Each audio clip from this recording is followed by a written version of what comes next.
অনেক বেশি হয়ে যায়, কিন্তু আমি এই যে টোটাল করে আসছি তাই না, পার্লারে যাওয়া, তারপর হচ্ছে এই যে আমার সব কিছু মিলায় আমার সব কিছু মেনটেন করতে অনেক টাকা তো লাগে। এখন মনে করেন আমি যদি বলি 5,000 টাকায় আমি মাসে কমপ্লিট করি, আপনারা কি বিশ্বাস করবেন? অবভিয়াসলি আমার এর পেছনে 30-40 হাজার টাকা যায়। সেইখানে হচ্ছে আরও ড্রেস কেনা লাগে, আমার আরও অনেক খরচ আছে।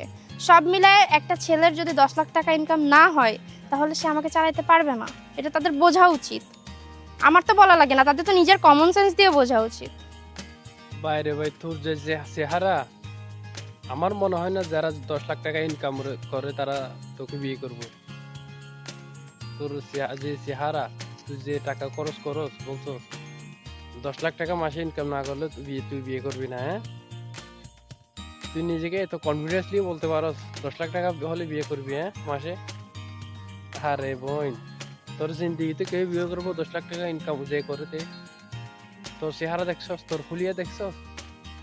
তুই বাজারে আইসা এইদিকে আসা সেইদিকে আসা মিডিয়াতে আসা এরকম নাচানাচি করবি, নিজের পাশা দুলাইবি, আর তোরে মানে 10 লাখ টাকা যারা ইনকাম করে তারা তোকে বিয়ে করবে, হ্যাঁ? লজ্জা শরম কিছু আছে তোর?